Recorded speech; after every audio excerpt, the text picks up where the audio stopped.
Darshan topic ನ side ಗಿಡನ ದರ್ಶನ್ ಕೂಡ ದರ್ಶನ್ ಮಾತಾಡಬಾರ್ದು ಸರ್ ದರ್ಶನ್ ಬಗ್ಗೆ. ಅಲ್ಲಪ್ಪ ನಾನೇನ್ ಮಾತಾಡ್ಬಾರ್ದು ಅಂತ ಮತ್ತೆ ನಾನೇ ಹೇಳ್ಕೂತು ಇಂಟರ್ವ್ಯೂ ಮಾಡ್ಬೇಕಾರೆ ಅಲ್ಲ ಸರ್ ನೀವು ದರ್ಶನ್ ಬಗ್ಗೆ ಏನಕ್ಕೆ ಪದೇ ಪದೇ ದರ್ಶನ್ ದರ್ಶನ್ ಅಂತ ಹೇಳ್ತೀರಾ? ಒಳ್ಳೆ ನಿಮ್ ಸರ್ ಈಗಿನ ಪರಿಸ್ಥಿತಿ ಅಲ್ಲ ಹೌದು ಸರ್ ಈಗ ಮನುಷ್ಯ ಸರ್ ಮನುಷ್ಯ ಈಗ ಆ ಮನುಷ್ಯನ ಬಗ್ಗೆ ನೀವ್ ಯಾಕೆ ಮಾತಾಡ್ತೀರಾ ಪದೇ ಪದೇ? ಅಂತಲ್ಲ ಅಲ್ಲ ನೀವೇನಾದ್ರು ಜಿಬೆ ಮಾಡ್ಕೊಂಡ್ಬಿಟ್ಟಿದ್ದೀರಿ. ಜಿಪಿಎ ಪ್ರಶ್ನೆ ಅಲ್ಲ ಸರ್, ಮಾತಾಡೋದಕ್ಕೆ ಏನ್ ಹಕ್ಕಿ ಏನ್ ಅರ್ಹತೆ ಇದೆ ಅಂತ. ನಿಜವಾಗ್ಲೂ ಇವರು ಈ ತರ ಮಾತಾಡಿದ್ರೆ ನಿಜವಾಗ್ಲೂ ಇಂಟರ್ವ್ಯೂ ಮಾಡ್ಬೇಕಾಗಿಲ್ಲ, ನಾನೇ ಇಷ್ಟ ಮಾಡ್ಬೇಕಾಗಿದ್ದಿಲ್ಲ.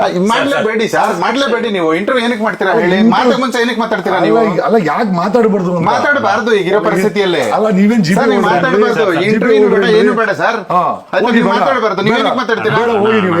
ನೀವ್ ಏನಕ್ಕೆ ಮಾತಾಡ್ತೀರಾ ಹೇಳಿ ಸರ್. ಅವ್ರ ಬಗ್ಗೆ ನೀವು ಇನ್ನೊಂದ್ರಲ್ಲಿ ಫೇಸ್ಬುಕ್ ಅಲ್ಲಾಗ್ಲಿ ಇನ್ನೊಂದಾಗ್ಲಿ ಮತ್ತೊಂದ್ರಲ್ಲಾಗ್ಲಿ ನೀವು ಇಷ್ಟೆಲ್ಲ ಮಾತಾಡ್ತೀರಾ. ನೀವು ಏನಕ್ಕೆ ಮಾತಾಡ್ಬೇಕು ಅಂತ ಸರ್ ನೀವು ಕೂತ್ಕೊಳ್ಳಿ ಅಣ್ಣ, ಸುಮ್ಮನಿರೋಣ ನೀವು ಕೂತ್ಕೊಳ್ಳಿ. ಸುಮ್ಮನಿರೋದಲ್ಲ, ಏನಕ್ಕೆ ಮಾತಾಡ್ಬೇಕು ಅನ್ವಾಂಟೆಡ್ ಆಗಿ? ಕೂತ್ಕೊಳ್ಳಿ. ಇಂಟರ್ವ್ಯೂನು ಬೇಡ ಏನು ಬೇಡ ಬಿಡಿ. ಬಂದ್ರಿ ಬೇಡ ಹೋಗಿ ಬಂದ್ರಿ ಬೇಡ.